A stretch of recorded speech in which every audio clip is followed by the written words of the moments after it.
Hey guys, another day, another video. Bus is outside and away. I had a little bit of time the other day to work on it. Of course, as soon as I got onto that other stuff, all parts came in for other stuff to show up, so I had to go jump back on that.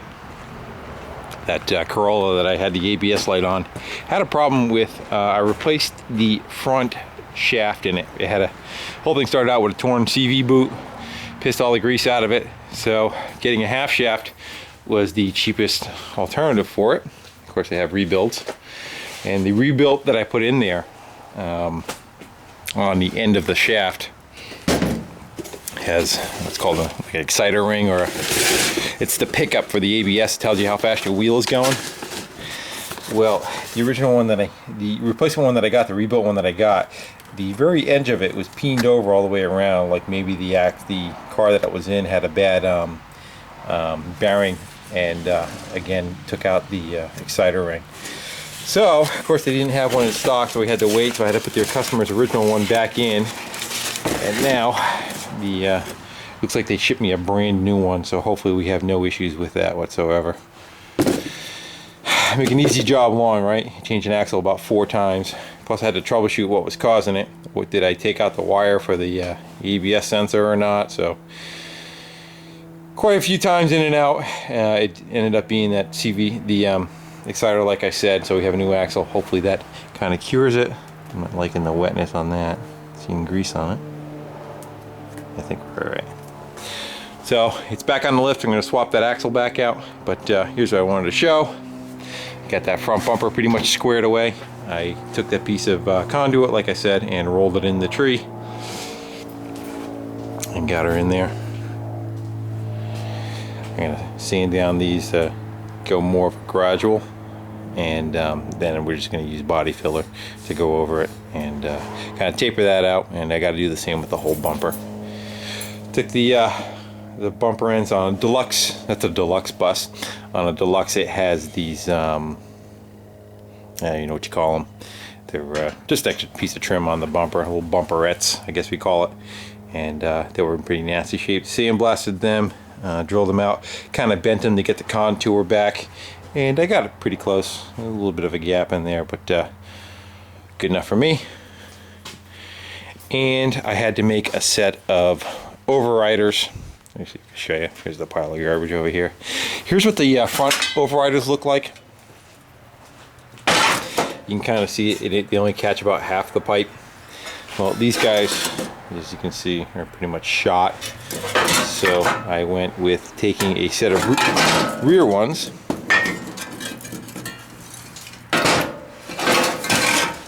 That's what they look like. They only have one hole in it, and the hole, this piece is much thicker than the other one.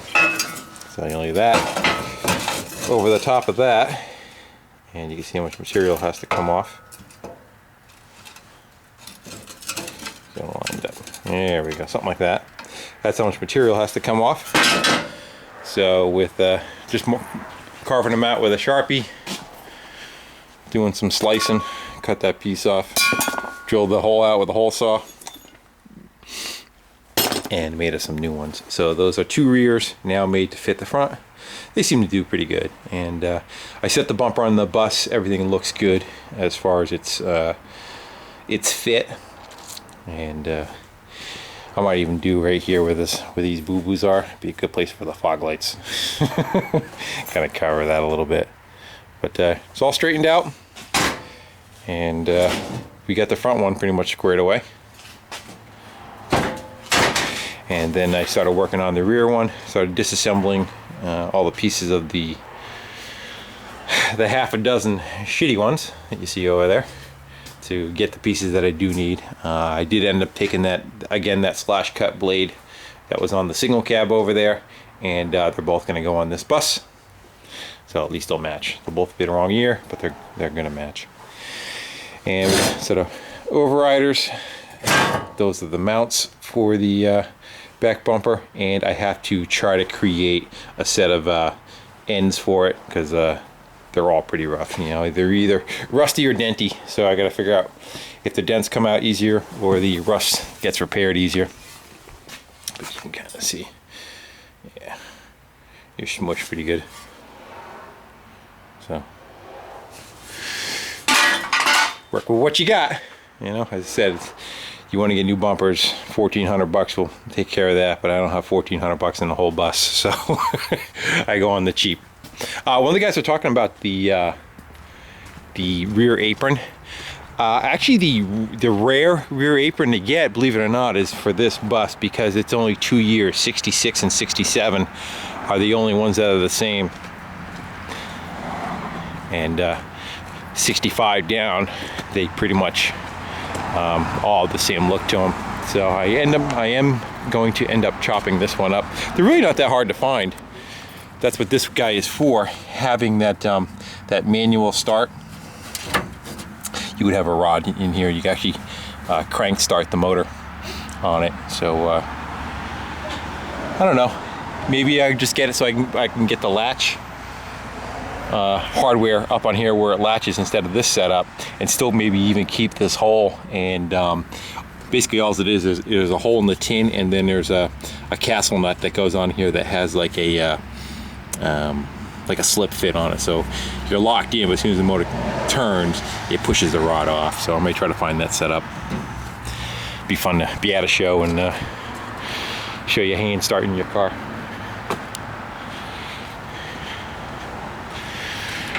Running pretty good. Why don't you call me a liar?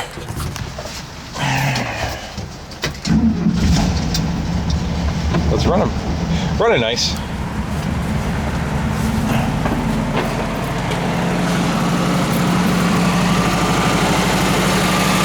Got old gas in it.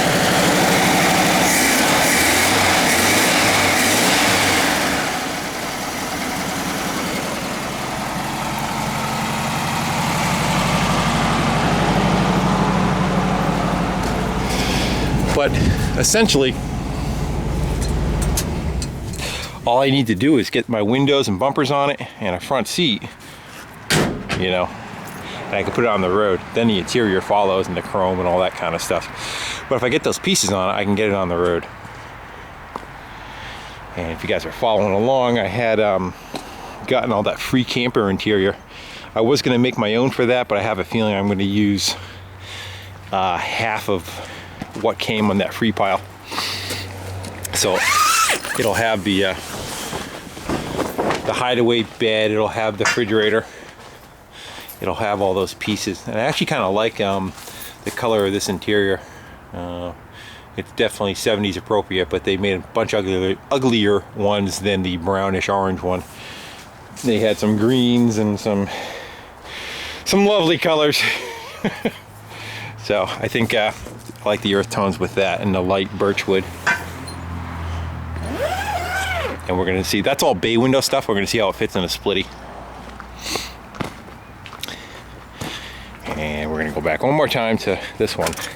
Yeah, this single cab was actually sitting in a junkyard for a long time.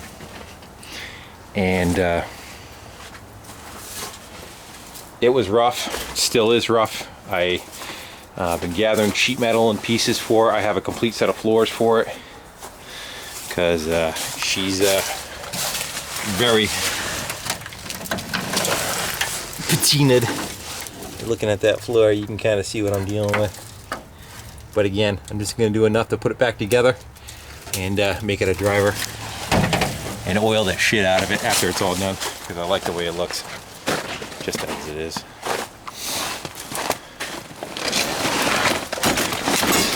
I've never even had this one running. I've cranked it over. It sounds like it's got decent compression on each cylinder. Let's see. What else you got written on here? Jimmy Payne. Something Tennessee it says on it. It's actually a dealer plate. I wonder if that's because of the lumber yard or what. Gotta get more writing on the back. And it says Brookhaven. I'm hoping I can kind of wet sand this. It looks like somebody went over it with like a primer or something to try to knock down the writing. Probably whoever bought it afterwards. But I want to see if I can try to bring all this back and get this stuff to kind of pop a little bit more.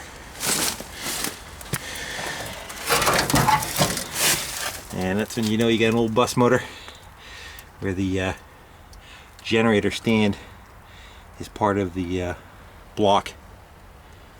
But it's all pretty complete. Typical holes where they're, they normally are. That's where the battery, 6-volt battery would sit, and of course that's all gone. So this will definitely be an old start, cold start when this one finally chugs over.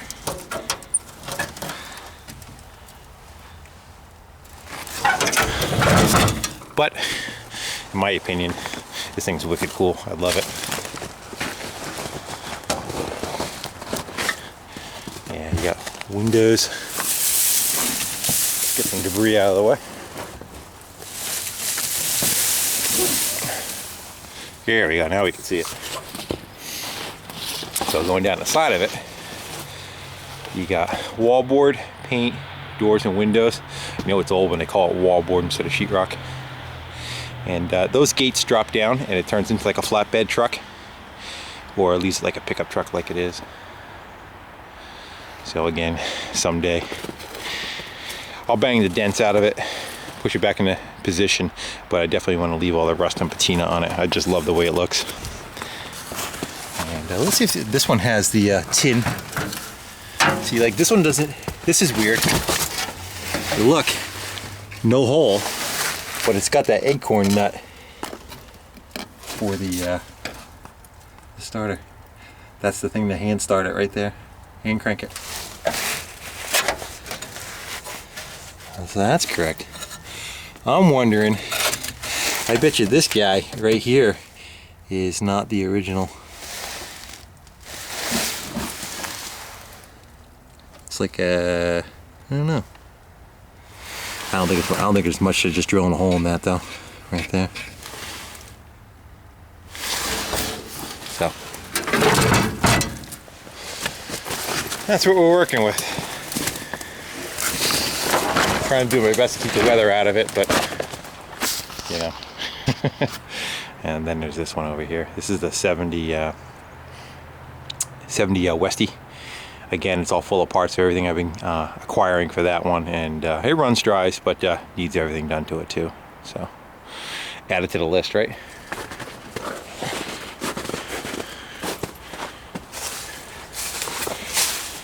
Someday I do a video of this.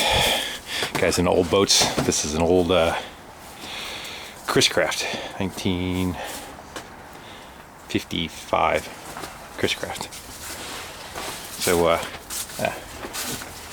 what the hell? Screw it. See what we can do.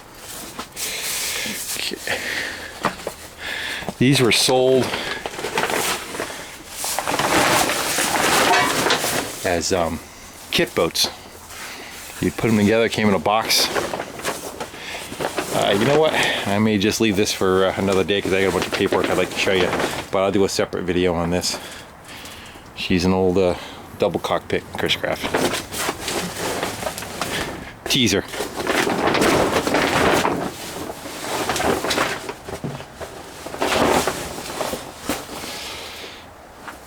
Springtime. I'll take this out. We'll run it at the cabin. You guys will love this thing. Guys that are into boats anyway. So, how's that for my version of ADD, huh? Gotta jump around all over the place. Alright guys, that's what I got going on a little bit.